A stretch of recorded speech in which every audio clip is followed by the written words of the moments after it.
Matendo ya Mitume. Tunaenda kwa mitume 12. Tayari kabisa mwalimu. Matendo ya Mitume 12 ngapi? 12. 12 Mitume. 12 utaruka 14. Tunasoma Matendo ya Mitume 12 tutaruka mpaka 14. Ndio. 12 nasema. Na alipokuwa akifikiri haya akafika nyumbani kwa Mariamu. Na alipokuwa akifikiri haya akafika nyumbani kwa Mariamu, ndio, mamaye Yohana, ambaye jina lake la pili ni Marko. Matendo ya Mitume 12.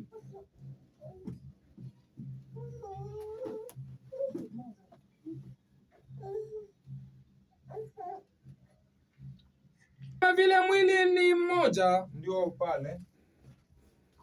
Tunasoma kitabu cha Wakorintho wa kwanza 12 kinalia. Nasema, maana kama vile mwili ni mmoja, kumbe mwili unakuanga mmoja, nao una viungo vingi. Huu mwili kumbe umebeba viungo ambavyo ni vingi. Kama vile mwili ni mmoja, nao una viungo vingi. Nao mwili kumbe uko na viungo vingi. Na viungo vyote vya mwili ule navyo ni vingi. Viungo ndani ya mwili ama juu ya mwili huko ni vingi. Ni mwili mmoja. Mwili ni mmoja tu. Vivyo hivyo na Kristo. Vivyo hivyo kumbe Kristo ako vile. Tunaruka mpaka 14. 14 nasema, maana mwili si kiungo kimoja. Mwili huu hauko na kiungo kimoja, bali ni vingi. Viungo viko kwenye mwili ambao ni vingi. 15 inalia. Inasema, mguu ukisema kwa kuwa mimi si mkono.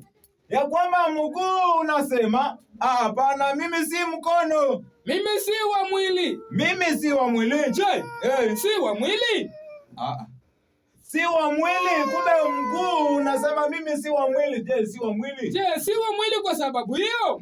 Kwa sababu hiyo ndio. Na sikio likisema kwa kuwa mimi si jicho. Mimi si jicho, mimi sifanyangi kazi ya jicho, mimi ni sikio tu. Mimi si mwili. Kwani hauko kwenye mwili?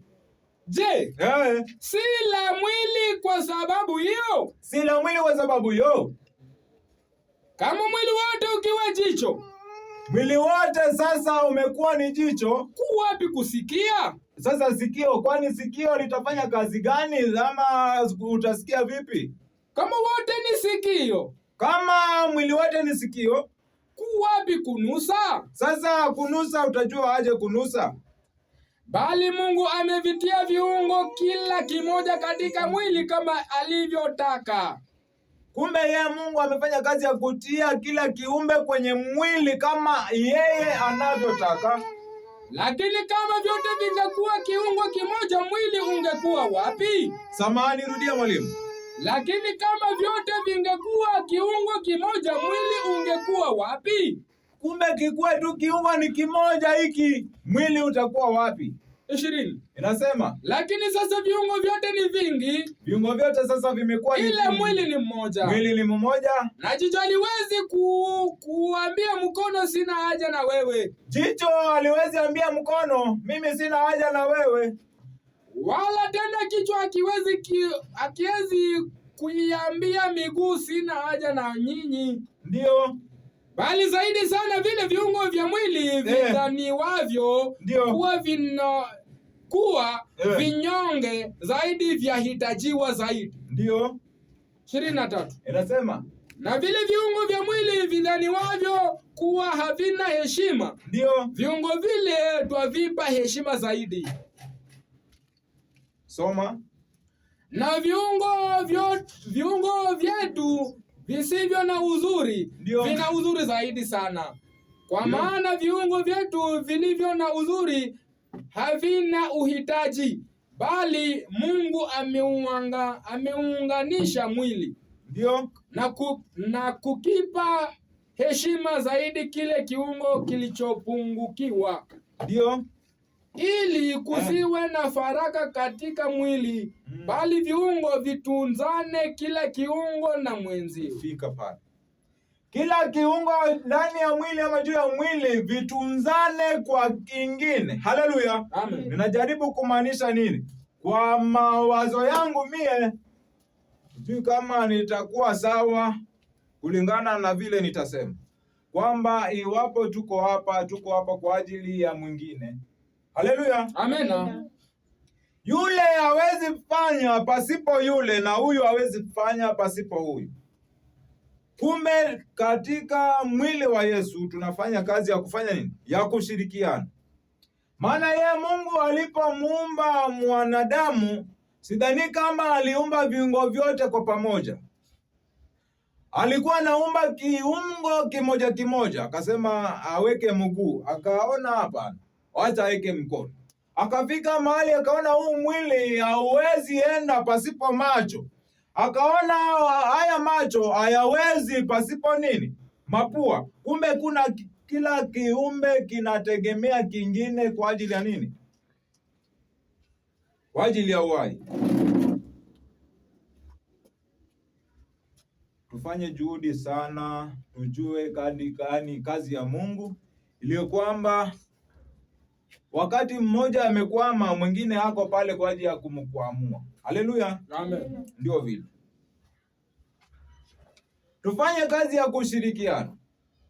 Tusikae tu pale kusema sasa ni kazi ya mkono kufanya vile. Hapana. Mkono hawezi fanya pasipo mguu, maana mkono uko na nia ya kufanya, lakini unahitaji mguu kwa sababu mguu utakufikisha pale ndiposa ufanye. Mkono hawezi fanya pasipo mguu, wala mguu hawezi fanya pasipo mkono. Unaweza kuwa na nia ya kuenda kufanya, utaenda, lakini hauna mkono ya kufanya. Unaweza kuwa na nia ya kuenda na kufanya, ila uoni utaona utafanya nini na utaenda aje. Haleluya. Amen. Hiyo ni kwa juu tu.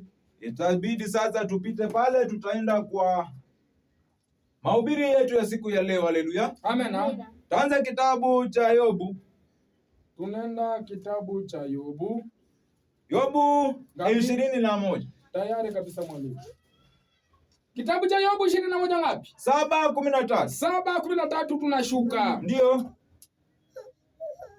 Mbona waovu wanaishi? Wewe utauliza, papa, mbona sasa sisi tunahangaika huku na waovu ndio wale wanaishi maisha mazuri, wanaishi kwa maisha ambayo ni ya kupendeza, wanafurahia. Sawa. Lakini wacha tusikie neno la Mungu linatuambia vipi. Mbona waovu wanaishi na kuwa wazee, naam, na kuongezeka kuwa na nguvu. Yaani yule muovu ndio atazidi kuwa, ndio tunaulizanga mbona wale wachawi ndio wanakuanga na miaka mingi, wanazeka sana. Ni sawa? Shuka mwalimu.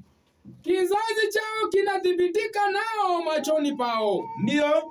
Na wazao wao mbele ya macho yao. Ndio. Nyumba zao zi salama pasina hofu. Wao wako tu salama ndani ya uovu wao.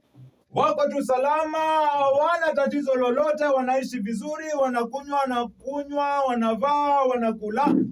Wala fimbo ya Mungu haiwapigi. Wao hawana mapigo. Lakini sasa yeye mtu wa Mungu ndio ako na mapigo. Kwa nini? Kwa nini yeye mtu wa Mungu ako na mapigo? Ndio tunauliza. Mungu anauliza. Ama sisi tunauliza, je, mbona mtu wa Mungu apitie katika matatizo, katika changamoto, katika mapigo?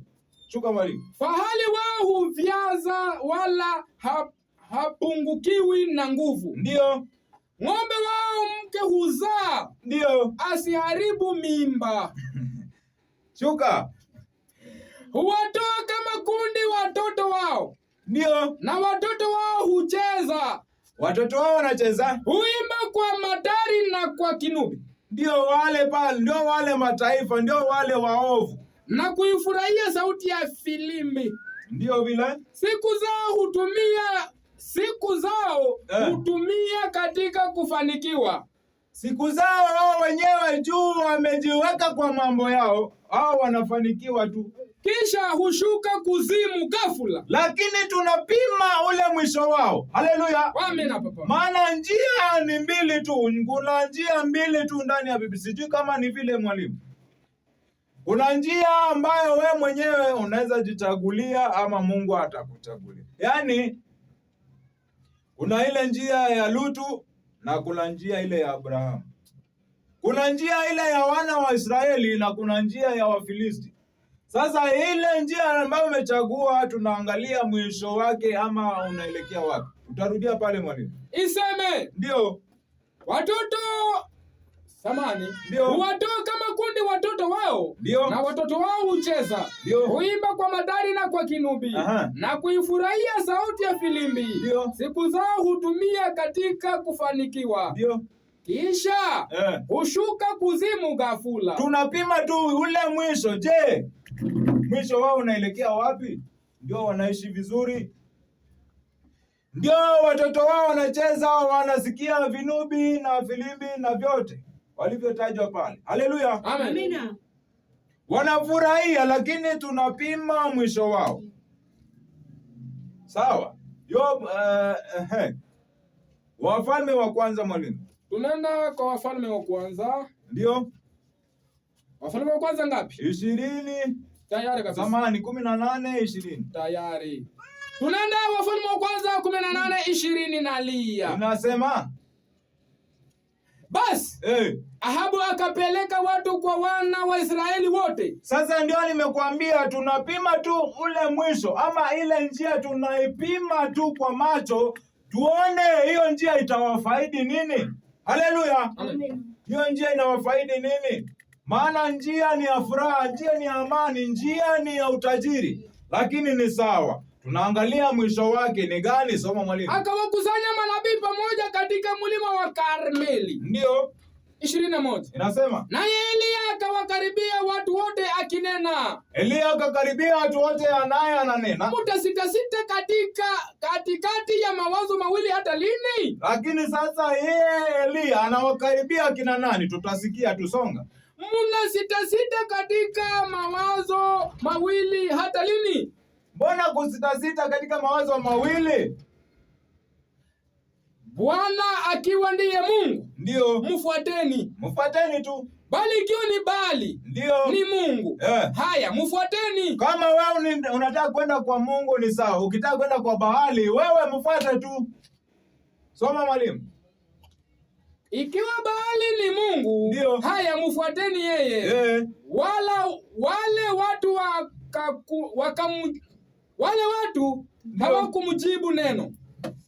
22. Ndipo Elia akawaambia watu, mimi nimesalia mimi peke yangu. Unaambiwa papa njoo ufuate mafundisho, wewe unaamua kuchagua njia zako. Sawa? Unachagua njia ya Baali. Lakini sasa ndio tunasema tunapima tu ule mwisho. Songa mwalimu. Ndipo Elia akawaambia watu. Elia anawaambia watu anasema. Mimi nimesalia peke Elia akasalia peke yake. Nabii wa Bwana. Nabii wa Bwana. Lakini manabii wa Baali ni watu 450. 400 na ngapi? Na 50. Manabii wa Baali ni 450. Songa. Kwa hiyo na watutolee ng'ombe wawili. Manabii wa Baali ni 450. Watoe ng'ombe wangapi? Wawili. Ng'ombe ni wawili. Natumai Muisraeli ama Mwibrania anafahamu. Shuka mwalimu. Kwa hiyo na watutolee ng'ombe wawili. Ndio. Wao na wajichagulia ng'ombe mmoja. Sasa kama vile nilikupeleka kwa hadithi ya nani? Ya Lutu na Abrahamu. Yeye Lutu ndio alianza kuchagua njia. Uongo kweli? Yeye Lutu ndio alianza kuchagua njia. Ndio Abrahamu baada juu kulikuwa na ugomvi kwa walinzi ama wachungaji. Kabidi Abrahamu aseme hapana, hatuwezi enda kwa pamoja sababu ya ugomvi. Itabidi kama nitaenda kushoto wewe uende kulia, kama nitaenda kulia uende kushoto. Basi yeye Loti ndio alianza kuchagua njia na alichagua njia ya kushoto. Haleluya. Amena. Sawa, shuka. Kwa hiyo na watutolee ng'ombe wawili. So hawa manabii 450 wakatoa ng'ombe wawili. Nao na wajichagulie ng'ombe mmoja. Sasa yeye Elia akangoja wao wenyewe wachague, maana wangesema Elia amechagua ng'ombe yule mzuri. Haleluya. Amen. Sasa ikabidi yeye Elia atulie kwanza, wale ndio wachague. Haleluya. Amen. Songa mwalimu. Wamkatekate na kuweka juu ya kuni, wasitie moto chini. Sasa ile ng'ombe yule ambaye wamemchagua wamkatakate katika vipande, waweke juu ya kuni na wasitie moto kwake, ama pale wasitie moto. Haleluya. Amen. Ashuka huyu ng'ombe wa pili na kumweka juu ya kuni. Ndio.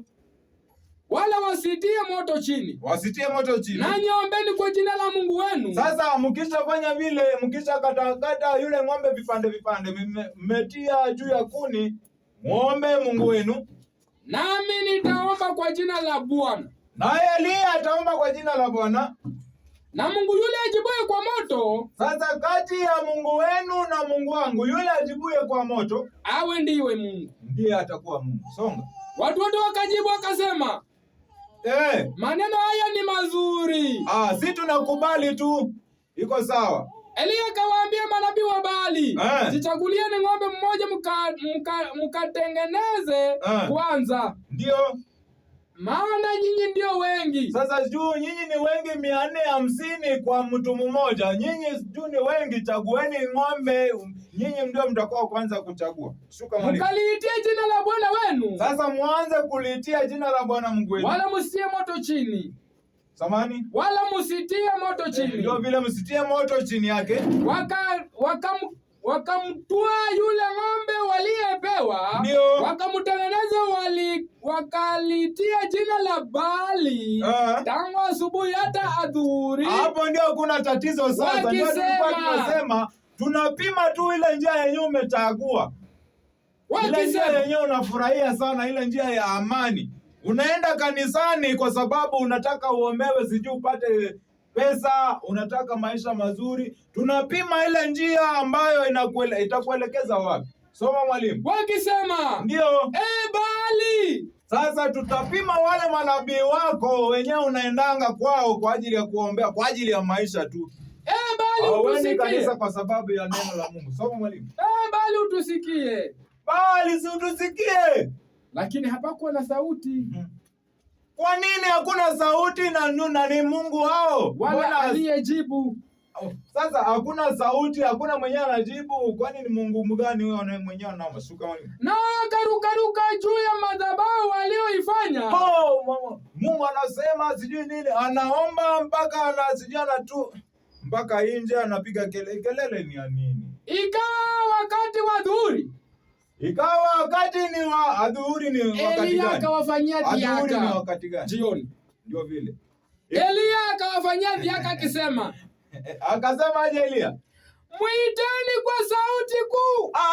Iteni tu kwa sauti kuu juu mmezoea kupiga kelele na vinanda. Unasikia unaamka asubuhi unakuta mtu anapiga kelele na ako peke yake, vyombo amejaza, anapiga kelele ya nini? Ndio yule manabii wa Baali. Maana ni Mungu huyo labda anazungumza au ana shughuli au anasafiri au labda amelala. Labda huyo Mungu wenu ako na shughuli nyingine, labda anasafiri au labda yeye amelala. Mzidi kumuita tu kwa nguvu juu mmezoea kupiga kelele. Pigeni kelele, labda ataamka. Sharti aamushwe. Anafaa aamushwe. Wakapiga kelele wakijikatakata kwa visu na vyembe kama ilivyo desturi yao, hata damu ikawachuruza. Ndio vile. Hata damu ikawachuruzika. Ndio vile. Sasa ndio unagaagaa chini, mara unatoka kanisa umechafuka nguo, hadi unatoka kuomba. Taabu ile. Ikawa wakati wa adhuhuri ulipopita, unapiga kelele mpaka sauti inabadilika. Eti sasa ukipita kule wanajua wewe ni mchungaji. Unaongea kwa sauti, sijui hiyo sauti ni sawa. Shuka mwalimu. Walitabiri hata wakati wa kutoa dhabihu ya jioni. Ndio. Lakini hapakuwa na sauti wala aliyejibu wala aliyeangalia. Hakuna. Manabii wa Baali ndio wale sasa. Umefika mwisho? Tunaenda 30. Inasemaje? Kisha Eliya akawaambia watu wote. Juu Eliya yeye mtu wa Mungu anakuanga mtu mpole, mtu mtaratibu. Mtu wa mwisho. Yeye Mungu anasema muwe werevu kama nini? Nyoka. Kama nyoka na wapole kama njiwa. Kama njiwa. Kuwa mwerevu, usikuwe mtu wa kupenda kukimbilia mambo. Hapana. Na ukuwe mwenye hekima. Na ukuwe mpole. Lakini sasa yeye Eliya, sababu yeye ni mtu wa Mungu, akawa mpole, akatulia tu. Wao wapige sarakasi zao, wainuke kuanguka huko na kule, kupiga kelele na mayowe kujikatakata. Yeye Eliya ametulia tu. Shuka mwalimu. Kisha Eliya akamwambia watu wote. Eliya sasa akaangalia, akaona hapa. Nikaribieni mimi. Sasa kujeni mimi. Kujeni mimi. Watu wote wakamkaribia. Watu wote hao wakamkaribia. Akaitengeneza madhabahu ya Bwana. Akaitengeneza madhabahu ya Bwana, ndio. Iliyovunjika. Ndio. Eliya akatwaa mawe 12. Eliya akatwaa mawe ngapi? 12. Mawe 12. Mawe 12 ukijumuisha unapata ngapi? 3. Waibrania tuko sawa? Ndio. Shuka mwalimu. Kwa hesabu ya kabila za wana wa Yakobo. Ndio vile. Shuka mwalimu. Aliyejiliwa na neno la Bwana na kuambia jina lako litakuwa Israeli. Ndio. Naye akaijenga madhabahu kwa mawe hayo katika jina la Bwana. Haya mawe ndio alilijenga nayo madhabahu, na tunajua madhabahu ni nini. Akafanya mfereji. Akachimba mfereji kama wa vipimo viwili vya mbegu. Vipimo viwili vya nini? Vya mbegu. Vipimo viwili. Ukizunguka madhabahu. Kisha akazipanga zile kuni. Akamkatakata yule ng'ombe vipande. Ndio. Akaviweka juu ya kuni. Ndio. Akasema. Kumbe ng'ombe wake yule Eliya alikuwa haja mkatakata bado. Alikuwa tu ametulia.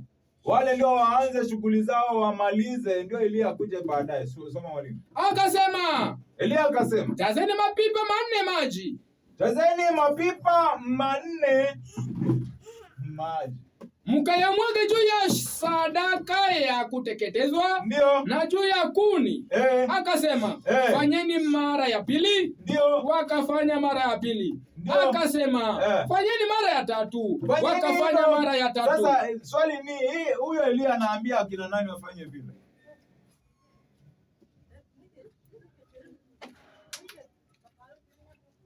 Hii kazi yote Eliya anaambia kina nani? Manabii wa Baali papa. Ndio vile aliwaambia njooni kwangu. Baada ya kuja kwake ndio anawaagiza hizo shughuli zote wazifanye.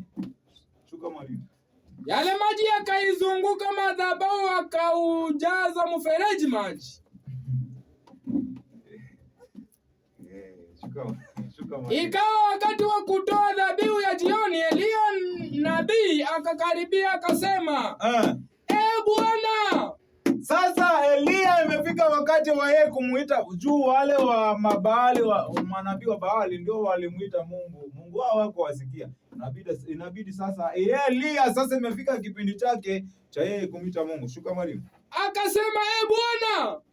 Bwana, Mungu wa Ibrahimu na wa Isaka na wa Israeli. Ndio. Na ijulikane leo ya kuwa wewe ndiwe Mungu katika Israeli. Ndio. Na ya kuwa mimi ni mtumishi wako.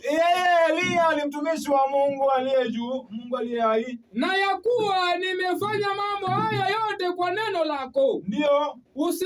Unisikie Bwana, unisikie. Ndio. Ili watu hawa wajue ya kuwa wewe Bwana ndiwe Mungu, na ya kuwa wewe umewageuza moyo wakurudie. Ndio vile. ndipo moto wa Bwana ukashuka ukiteketeza sadaka ya kuteketezwa. Wale manabii wa Baali waliita kwa ajili ya moto ushuke, moto haukushuka.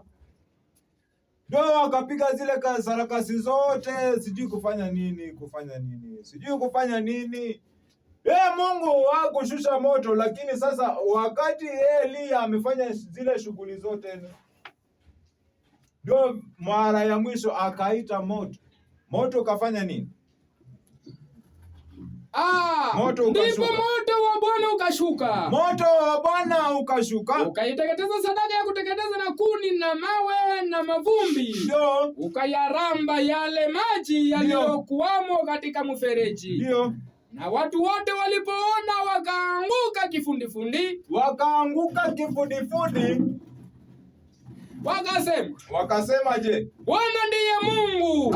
Kumbe Bwana sasa ndiye Mungu. Wakasema Bwana ndiye Mungu. Bwana ndiye Mungu. Bwana ndiye Mungu. Songa.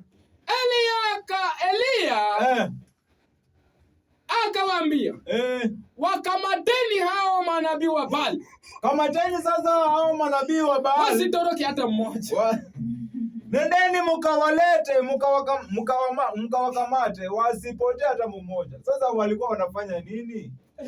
Wakawakamata.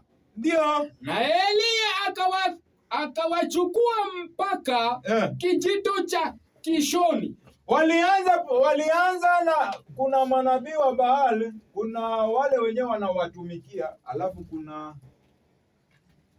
kumbe sasa walianza na akina nani? Wale wafuasi wao. Ndio wakaendea sasa manabii wao wenyewe. Haleluya. Wakawachukua, Elia akawachukua akapeleka kwenye kijito cha maji kufanya nao nini?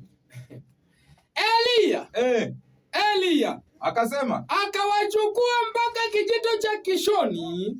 Sasa kuwachukua mpaka kijito cha Kishoni. Sasa mwalimu, unajua ni vizuri sana kama mtu angekuwa amefundishwa, ndio angeelewa vizuri. Akawaua huko. Ndio akawaua.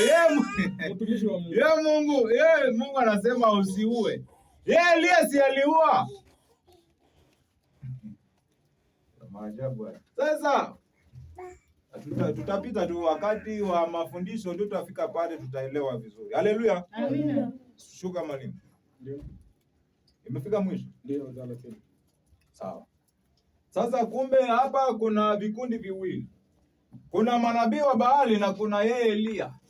Manabii wa Baali walikuwa 450 kwa mtu mmoja tu ambaye ni Elia. Juu njia ya kwenda Jehanamu ni inakuwa njia pana, nayo imesongamana. Iko na watu wengi. Lakini njia yeye ya Mungu inakuanga na watu wachache, ni njia nyembamba. Lakini sasa ile maombi ya manabii wa Baali, mbona Mungu wao hakuwasikia? Tunataka tujue, kwani yeye Mungu wa Baali, kwa nini yeye hajibu maombi? Kwa nini yeye hakushusha moto? Kwa nini yeye Mungu wa Baali, wakati unaenda kwa manabii wa Baali wanakupea hopes zenye hakuna. Huu mwaka sijui utafanya nini. Huu mwaka ni mwaka wako. Wewe unashinda, unakuwa mtumwa miaka nenda miaka rudi. Wanakutabiria mambo ya uongo. Haleluya. Umekuwa sasa wewe ndio uelewi mahali huko. Unafuata Mungu mwenyewe uelewi. Maana wanasema wanatafuta Mungu kwa kupapasa papasa. Haleluya. Amina. 115:4 Zaburi. Tunaenda mpaka Zaburi 115. Manabii wa Baali kazi yao ni kutumikisha watu kwa njia ambayo haifai. Sasa wakati wa kumita Mungu ndio pale wanapiga kisarakasi, Mungu wao wasikii.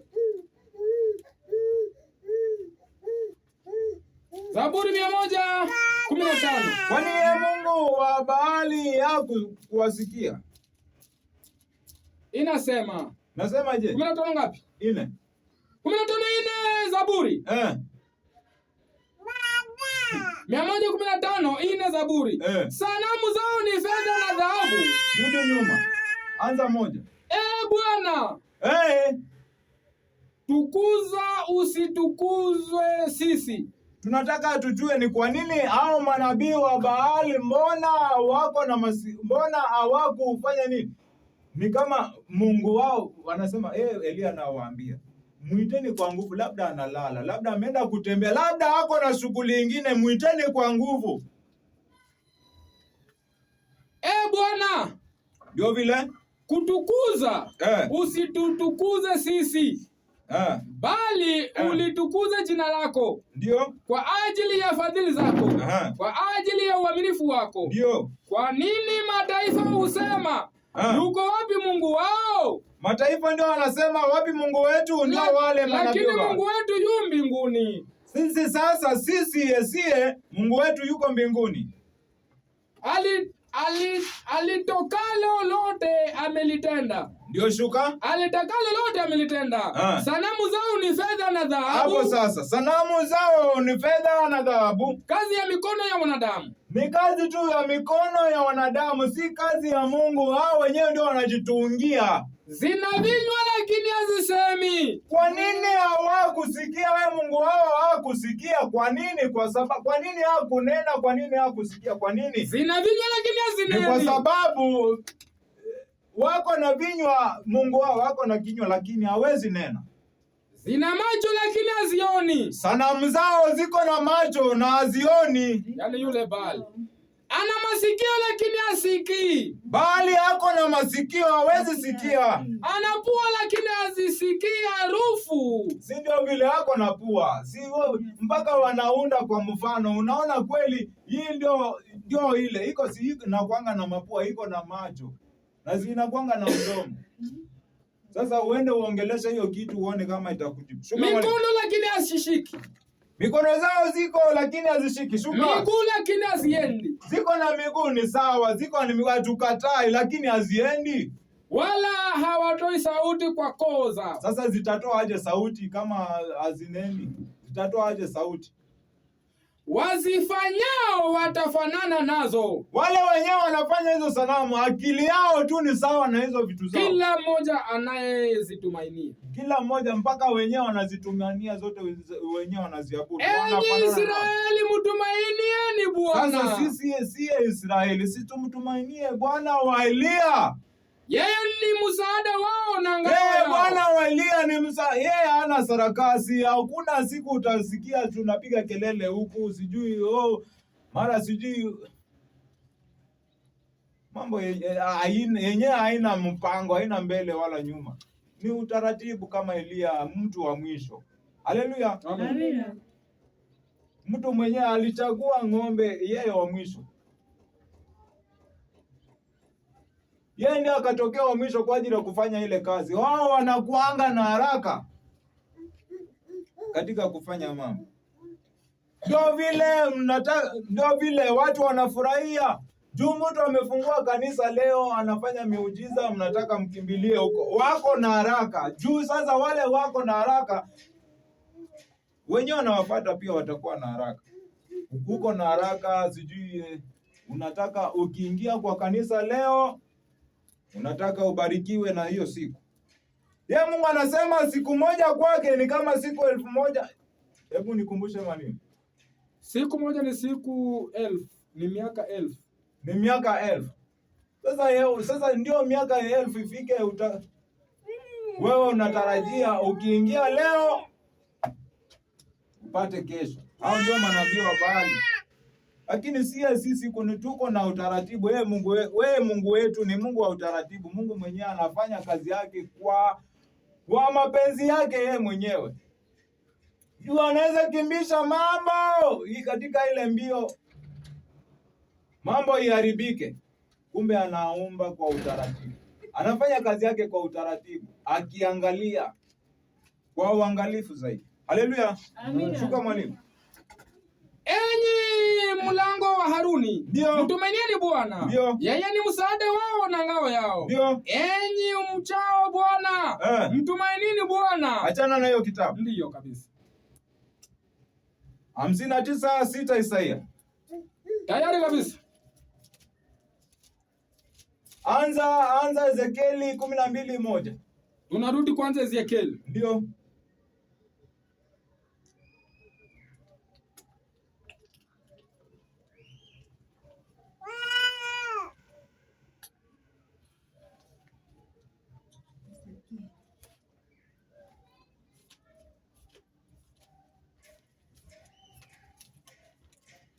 Ezekieli ngapi?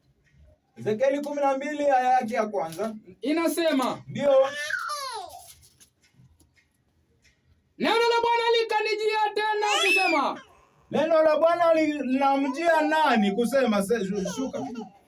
Mwanadamu, wewe unakaa kati ya nyumba iliyoasi. Mbona unakaa kwa nyumba ya manabii wa Baali, nyumba ya waasi ambao wana macho ya kuona ila hawaoni. Wanaona tu nje ya kweli, si ya Mungu. Nje si ya Mungu, wako kule wanaona tu ni kweli, si nje si ya Mungu, lakini wanakwama kule. Ukiambia mtu njoo huku, hataki, anataka tu kule, na anaona tu kweli nje si ya uzima, bado anaendelea kukaa. Shuka mwalimu. Wana macho lakini hawaoni. Sasa simuone, mko na macho na muone hiyo njia ni ya uongo. Unatabiriwa mambo, mwaka unapita. Sasa kwani Mungu ni muongo? Nasema hii ni mwaka wako. Mwaka wako sijua kufanikiwa, mwaka unaenda unapita. Mwaka mwingine ndio unaenda unapita. Mungu, kwani Mungu wao asikii? Kwani Mungu wao haoni? Haoni, asikii. Shuka mwalimu. Wana masikio ya kusikia ila hawasikii. Wamesema hivi, zile sanamu zenyewe ama zile vitu zenyewe wanatengeneza wanafanana nazo. Haleluya. Na vile vile tumeambiwa huku ya kwamba wana masikio wala hawasikii. Wana macho lakini hawawezi wakaona. Kwa nini? Wanafananishwa na zile vitu zao zenyewe wamejichongea. Ni Mungu wao. Mwalimu, chuka. Basi aseme hawasikii, kwa maana ni nyumba iliyoasi. Ni nyumba iliyoasi, ni ile tu bado. Basi wanadamu, funga tayari vyombo kwa uhamisho, ukaame wakati wa mchana mbele ya macho yao. Usitoke huko, mbona unajifungia huko? Mbona unaona tu hiyo njia si ya kweli, unadanganywa na bado unakaa kule? Si uame mbele ya macho yao, waambie. Kuama mbele ya macho yao mchana, waambie ukweli, hili neno si la ukweli, mnanipoteza. Haleluya. Amen. Mnanipoteza, lakini sasa wewe unaambiwa ukweli, bado hutaki kusikia.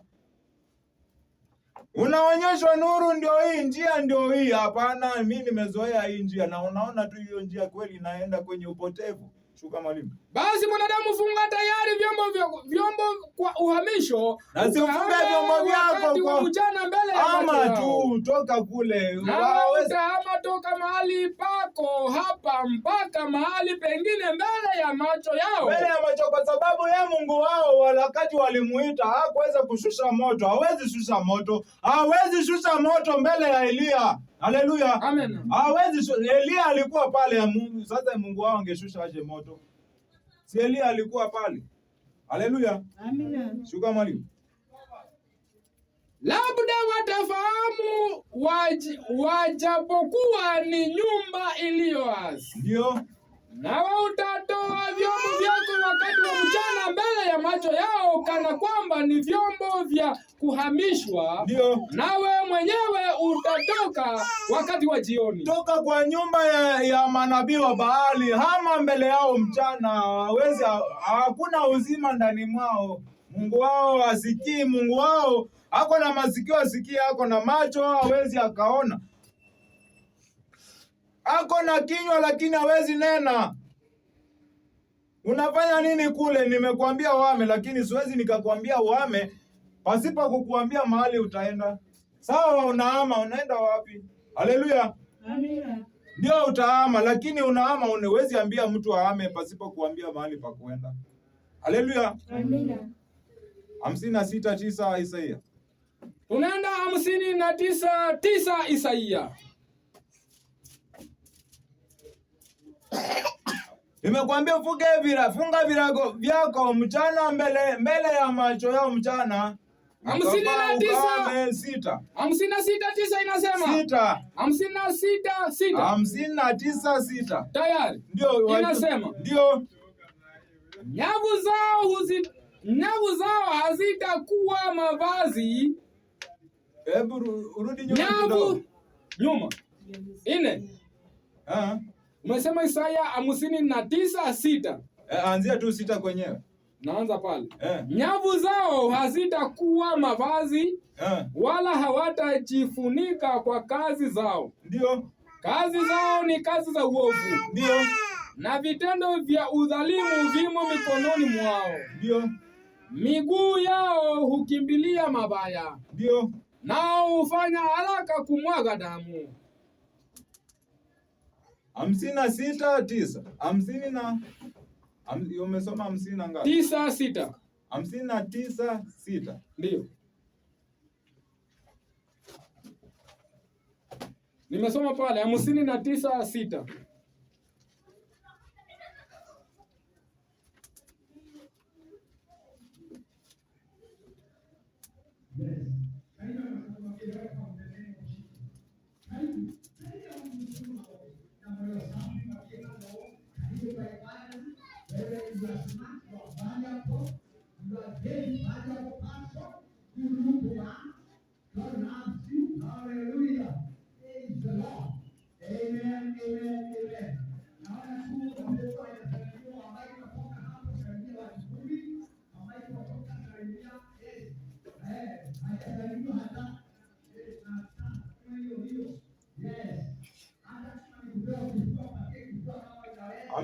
Samahani, 56:9. 56:9 inasema hivi: enyi hayawani wote wa nyikani. Sasa juu nimekuambia uhame utoke kule, siwezi nikakwambia uhame nikakosa nikakwambia mahali utaenda. Utahama uende wapi? Enyi hayawani wa nyikani. Sasa wewe ni hayawani wa nyikani, wewe umekuwa hayawani wa nyikani. Ufanye nini? Njoo mule, enyi hayawani wote wa mwituni. Njoo mule, maana huku kuna chakula. Njooni mule nyinyi hayawani wa mwituni. Walinzi wake ni vipofu. Walinzi wenu ni vipofu, maana wanafananishwa na zile vitu zao zenyewe wamefanyisha kwa mikono yao, wanafananishwa nao. Songa. Wote pia hawana maarifa, wote ni mbwa walio bubu. Watakuwaje na maarifa? Wale ni mbwa wenyewe ambao ni bubu. Hawawezi kulia. Ndio vile. Hutoa ndoto. Huota ndoto. Hulala, hupenda usingizi. Si ndio vile wanapenda usingizi. Sasa hawashibi kamwe. Ndio. Na hao ni wachungaji wasioweza kufahamu neno. Hatuongelei mbwa, tunaongelea wachungaji wenyewe wanapenda usingizi. Wanafananishwa na zile vitu zao zenyewe wametengeneza, wanabii wa Baali wale. Lakini si njoo mule. Haleluya. Amen. Ndio tunawaarifu wale hayawani wa nyikani waje wale, maana huku kuna chakula. Haleluya. Amen. Kuna chakula gani? Maana Biblia inasema, tazama siku za mwisho nitaleta njaa na kiu. Sio njaa ya chakula, sio kiu ya maji, bali ni njaa na kiu ya kufanya nini? Kuyasikia maneno ya Mungu. Kumbe kuna chakula huku. Watu watoke katika njia za manabii wa Baali, waje wale chakula, maana kule Mungu wao wanasema wako na masikio hawezi sikia, hako na kinywa hawezi nena, hako na macho lakini haoni. Wanafanana nazo wenyewe, wanazitumikia zile. Haleluya. Amen. Umefika mwisho mwalimu? Ndio. Iseme na mbwa hao wanachoyo sana. Ni wachoyo hao mbwa. Si hatuongelei mbwa, tushaambiwa ni nini yenyewe tunaongelea. Hawashibi kamwe. Hawezi shiba. Na hao ni wachungaji wasiofahamu neno. Ndio vile. Wote pia wamegeuka upande, wazifuate njia zao wenyewe. Ni njia zao, si wenyewe ndio walichagua. kila mmoja kwa faida yake toka pande zote. Wanaendea hizo njia ni kwa ajili ya faida, sio ati ni kwa ajili ya kazi ya Mungu. Ni kwa ajili ya faida tu, lakini wakati nimesema kwamba tunapima tu mwisho wao. Tumeambiwa kwa pale kwa Yobu ngapi? 21:7 yake tumeambiwa tunapima tu ule mwisho wao. Uone hiyo njia yao inaelekea wapi. Haleluya. Amen. Si watu watoke kwa njia ya manabii wa Baali, waje wale huku kuna chakula. Haleluya. Amen. Kwa hivyo ni mahubiri tu kwa kiufupi. Kumbe mwalimu iwapo ana jambo la kuongezea ataongezea. Amina kanisa. Amina. Basi tutafunga kwa ile kipindi, yani tutajazilia top up. Inaitwa top up. Kwa ile mambo yenyewe tumehubiriwa. Sema amena. Sasa mwalimu amefundisha kuhusu njia na kuhusu ni njia. Kwa njia hii kuna watu wa Mungu na kwa njia hii kuna watu wa ulimwengu wa giza. Sema amena. Yaani pande hii unapata watumishi wa Mungu wanafanya kazi kwa uzuri, kwa utaratibu. Na pande hii pia kuna watumishi wale wa shetani, kwa sababu unasema kuna Mungu wa dunia hii. Sasa yule Mungu wa dunia hii akona watumishi vile vile katika ng'ambo hii ya pili. Njia ni mbili, njia iendayo uzimani na njia iendayo kuzimu. Sema amena. Kwa amesema wewe uchague. Tujue watu usema kwa nini watu wabaya wanafaidi? Kwa nini watu wabaya wanaishi vizuri? Wanavaa vizuri, wanakula vizuri, wanaendesha magari, wanaishi kwa furaha kabisa. Lakini amesema tunapima kuona wapi mwisho wa barabara, mwisho wa maisha. Je, utaenda uzimani ama utaenda kuzimu? Lakini wengine walishajikatia tamaa, wakasema heri wateseke duniani alafu ende wataabike wapi? Kuzimu. Kuna wenyewe wanasemanga vile. Ati heri wafanye nini? Wafaidie, wafurahi katika dunia na waende wateseke jehanamu, kuliko wateseke hapa jehanamu na hawajui kwenye wanaenda. Ni watu wa vipofu. Sema amena. Hivyo ndivyo wenyewe wanachukua uamuzi. Sasa tutasoma kitabu cha Isaia 30:1 yake. Soma. Mimi nitazungumzia tu kuhusu njia. Tunasoma Isaia 30. Ndio. Isaia 30 inasema. Ndio, ni kwa ajili tu kujazilia ile usemi wa ndugu yetu. Soma. Ole wao watoto waasi. Ole wao watoto waasi, asema Bwana. Watakao mashauri lakini hawayataki kwangu mimi. Soma 31. 31 soma. Samani Isaia 31:1 inasema. Ndio.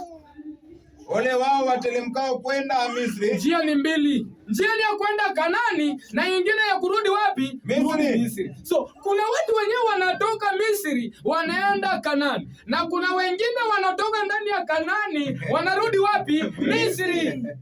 Sasa hawapatani kwa njia juu, kuna njia mbili. Njia ya kupita kwa Wafilistini na njia ya kupita jangwani. So wenyewe wanatoka Misri wakienda Kanani wanapita njia ya wapi? Jangwani. Na wenyewe wanatoka Kanani wakirudi Misri wanapita njia ya Wafilistini. Sema amina. Amina. So kuna watu wa aina mbili. Watu wanang'ang'ana kwenda Kanani na wengine wanang'ang'ana kurudi wapi? Misri. Juu ya nini? Twende tu. Juu Misri kuna makaburi, wakikufa watazikwa kule. Misri kuna vyakula, Misri kuna kazi, kuna milo. Soma twende. Nitarudia tena Isaia 31:1 yake inasema. Ndio. Ole wao watelemkao kwenda Misri wapate msaada. Ndio, ole wao wenyewe wanateremka Misri kwenda kupata msaada kule Misri. Na kutegemea farasi. Na wanategemea farasi za Misri. Watumainia magari kwa kuwa ni mengi. Wanatumainia magari huko Misri ndio kuna utajiri. Wa Misri sharti tu waishi vizuri kwa dunia. Sema amina. Ndio Papa aliuliza kwa Ayubu, kwa nini watu wabaya wanaishi vizuri? Kwa nini wanafaidi? Ng'ombe zao zinazaa mapacha, haziwezi haribu mimba, walisema vile. Ndio vile. Lakini ya wewe maskini ukinunua tu ng'ombe, hata before ashike mimba ashakufa. Sema amena. So unaweza kujiuliza, mimi nafuata Mungu ama niko tu kwa mambo yangu? Unasema acha niachane na Mungu, acha niishi tu kama mataifa. Usiishi vile. kule mbele wewe ndio utafaidi, na yule mwenye anaishi vizuri kule mbele ataangamia. Soma tuende. Soma haraka baba. Wanatumainia magari kwa kuwa ni mengi. Wanatumainia magari kwa kuwa ni mengi kule Misri. Na wapanda farasi kwa kuwa ni hodari. Ndiyo.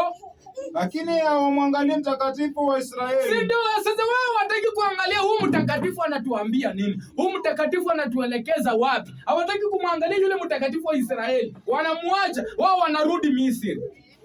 Wala mtafuti Bwana. Wala mtafute Mungu, wanaachana na Mungu kwa ajili ya misaada ya kule Misri. Lakini yeye naye ana akili. Naye ataleta uovu. Sasa yeye Mungu ataleta uovu, wala hatayatangua maneno yake. Yeye Mungu hata yageuka maneno yake. Yani kama anasema ataleta uovu kwa wale wote wenye wanateremka kwenda Misri kutafuta msaada, ataleta uovu juu yao.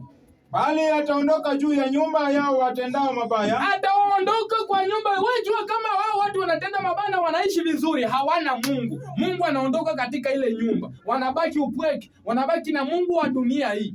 Na juu ya msaada wa hao watendao maovu. Ndiyo. Basi Wamisri ni wanadamu wala si Mungu. Wamisri ni wanadamu tu wala si Mungu. Sema amena. Ninyi watu wa Mungu hamufai kukimbilia Wamisri. Mnafaa kukimbilia Mungu. Usikimbilie mwanadamu. Kimbilia Mungu. Yeye Mungu ataenda na wewe mpaka mwisho. Mwanadamu atakuacha, ni Mmisri. Atakugeuka baadaye. Kumbe kimbilia Mungu. Wewe tafakari tu mambo ya Mungu. Mfuate Mungu na Mungu atakuokoa kule mbele. Na farasi zao ni nyama wala si roho. Farasi zao ni nyama. Na lakini ukikimbilia kwa Mungu, Mungu atakupea roho. Roho anaishi milele. Ataishi na wewe milele na atakusaidia milele katika maisha yako. Amina. So, na Bwana atakaponyosha mkono wake. Na lakini Bwana atakaponyosha mkono wake, yeye asaidiaye atajikwaa. Yeye mwenyewe anasaidia, mwenyewe unakimbilia kusaidia atajikwaa. Na yeye asaidiwaye ataanguka. Na yule mwenyewe anaenda kutafuta msaada Misri ataanguka vile vile. Na wote pamoja hao watu wawili, mwenyewe anasaidia kule Misri na mwenyewe amekimbilia msaada kule Misri, wote wataanguka na watakoma. Ana Bwana ananiambia hivi. Lakini Bwana ananiambia hivi. Kama vile ilivyo simba ngurumapo na mwana simba juu ya mawindo yake. Ndiyo. Wachungaji wengi wakiitwa ili kumpiga. Soma vizuri. Itarudia. Ndiyo. 4 inasema. Ndiyo. Maana Bwana niambia hivi. Ndiyo. Kama vile ilivyo simba ngurumapo na mwana simba juu ya mawindo yake. Ndiyo. Wachungaji wengi wakiita ili kumpinga, lakini hatiwi hofu na sauti zao. Simba hawezi tiwa hofu na sauti za wanadamu. Tumutunge na mshale tumue. Simba atishikangi na sauti za wanadamu. Wala kufanya woga kwa sababu ya mshindo wao. Haezi fanya woga simba, mwana simba. Sisi tunajua simba ni nini ama hatujui? Aseme Yesu ni simba kabila la nani? La Yuda. Si ndio mwenyewe tunaongelelea, tuongelee lile wale simba. Tunaongelelea simba na mwana simba. Kwa sababu sisi tunajua simba mwenyewe ni Mungu na mwana simba ni simba kabila la Yuda, yani nani? Yesu Kristo. Sema amen. Amina. So kama wewe unakuja kutisha Yesu utamutisha aje? Kelele zako haziwezi tisha Mungu. Mshindo wenu hata mkiungana wa Misri wote hamwezi muogopesha Yesu Kristo. Twende.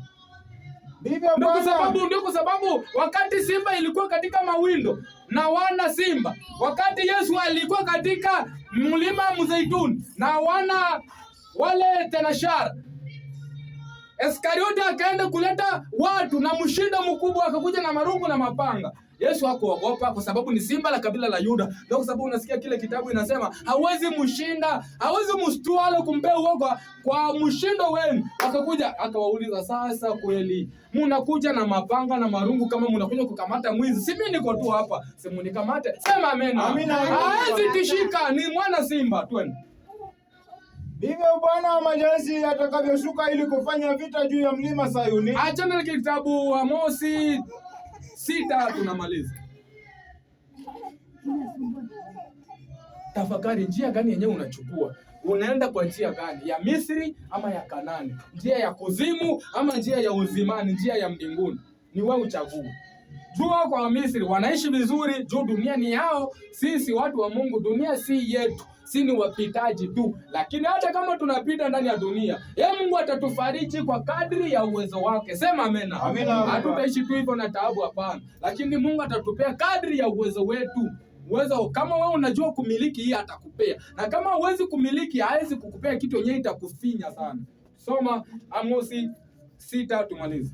Amosi 6 inasema, ndio, ole wao wanaostarehe katika, waseme ile Isaya ilisema ole wao wote wenyewe wanateremka wapi? Misri kwenda kutafuta nini? Msaada. So Amosi naye anatuambia ole wao wanaostarehe katika Sayuni. Ole wao wenyewe wanajua unaweza kukimbilia Misri ama ukimbilie Sayuni. Sile ile Sayuni yenyewe si tunajua ya kupeleka mtu Sayuni hapa. Sema amena. Amina. Ni Sayuni kama vile Misri. Misri ndio Sayuni na Sayuni ndio. Sema amena. Amina. So, ole wao wenyewe wanateremka Misri kwenda kutafuta misaada. Na wale wao wenyewe wanakimbilia Sayuni kwenda kustarehe. Soma papa. Soma twende. Ndio ni mambo ya Mungu papa. Sisi tunaongozwa na Roho. Ole wao wanaostarehe katika Sayuni. Ole wao wenyewe wanastarehe katika Sayuni. Na wanaokaa salama katika mlima wa Samaria. Na wote wenyewe wanakaa salama kama vile papa alikuwa anatuambia, wanakaa salama, wanaishi vizuri, watoto wao wanatoka nje wanacheza kwa vinubi, kwa filimbi, ndio kustarehe sasa kwenye papa alikuwa anatuambia. So, watu mashuhuri wa taifa lililo la kwanza. Watu mashuhuri wa taifa lililo la kwanza. Ambao nyumba ya Israeli huwaendea. Ambayo nyumba ya Israeli na wakimbilia sasa. Piteni hata karne. Aseme, ni watu wa Israeli, mpite hata karne basi. Mkaone, mukuje muone kule karne kunafanyika nini. Tena tokea huko enendeni hata Mathi iliyo kuu. Sasa mkija toka karne muone mwende mpaka Mathi iliyo kuu. Kisha shukeni hata Gadhi ya Wafilisti. Sasa mshuka mpaka Gadhi ya Wafilisti. Ninyi ni bora kuliko falme hizi? Aulize yeye Mungu, sisi wenyewe tuko hapa, je, tuko bora kuliko falme zote zile zenye Mungu ametaja? Au mpaka wao ni mkubwa kuliko mpaka wenu? Au mpaka wao wa Misri ama wale wa Karmeli ni mkubwa kuliko wetu? Ninyi mnaoiweka mbali siku hiyo mbaya. Nyinyi mnasongesha mbali sana ile siku iliyo mbali. Na kulileta karibu kao la udhalimu. Juu ukiingia tu katika kufurahia, katika kustarehe, jua unaleta siku ya uharibifu. Siku za uharibifu jua seme, furaha nyingi huja nini? Twende. Nimefika 4 nasema. Twende. Ninyi mnaolala juu ya vitanda vya pembe. Na kujinyosha juu ya masemedari yenu. Wanajinyosha juu ya masemedari yao. Ninyi mnaokula wana kondoo wa kundi. Wanakula wana kondoo wa kundi. Na ndama walio zizini. Ninyi mnaoimba nyimbo za upuzi pamoja na sauti ya vinanda. Ndio vile sasa vinanda. Kumbe zile nyimbo zenyewe papa alitusomea. Wale wana wa waasi, wana wa waovu, wanafurahia sauti za vinanda na vilumbi na kinumbi. Ni nyimbo za wapumbavu, nyimbo zisizo za Mungu. Amina. Soma tena papa. Nitarudia tena 6:4 Amosi. Ndio. Ninyi mnaolala juu ya vitanda vya pembe na kujinyosha juu ya masemedari yenu. Ndio. Ninyi mnaokula wana kondoo wa kundi. Ndama waliomo zizini. Ndio. Ninyi mnaoimba nyimbo za upuzi pamoja na sauti ya vinanda. Wanaanza kuimba nyimbo za upuzi na ndio wana wa uovu wanacheza sana wakifurahia. Na kujifanyizia vinanda vya namna nyingi. Wanajifanyizia vinanda za namna nyingi. Kama vile Daudi. Kama vile Daudi yeye alikuwa ametengeneza kinanda, lakini kinanda cha kupiga nyimbo mzuri za Mungu. Ninyi mnaokunywa divai katika mabakuli. Wanakunywa divai katika mabakuli. Na kujipaka maramu iliyo nzuri. Wanajipaka maramu iliyo nzuri. Lakini hawahuzuniki kwa sababu ya mateso ya Yusufu. Wakiona Yusufu anateseka, wao wanafurahia. Wakiona mwalimu anahangaika, wao wanafurahia tu. Yusufu ndio mwalimu. Soma amina. Soma twende. Basi kwa ajili ya hayo. Sasa watakwenda utumwani pamoja na wa kwanza watakao kwenda utumwani. Sasa wataenda utumwani. Nani mwenye alituma wana Israeli kwenda utumwani? Sisi tunajua utumwani ni wapi? Kule Misri. Ndio. Hapo alisema ole wote waendao wapi? Sayuni. Ndio nikawaambia Sayuni ndio Misri tu bado. Sema amen. Amina, amina. Yao tu machache papa kuingia pale. Na kelele za machezo za hao wajinyoshao zitakoma. Zitakoma kabisa. Zitafika mwisho. Zile siku zenyewe wanafurahianga zitafika mwisho, na kule kufurahia watafika mwisho, na kule kukula vizuri, kuishi vizuri, kupanda magari, kupanda mafarasi watafika mwisho. Na sisi sasa ndio siku zetu zitakuwa zimefika kwa ajili ya utukufu wa nani? Utukufu wa Mungu. Sema amen. Mahubiri baki kwenye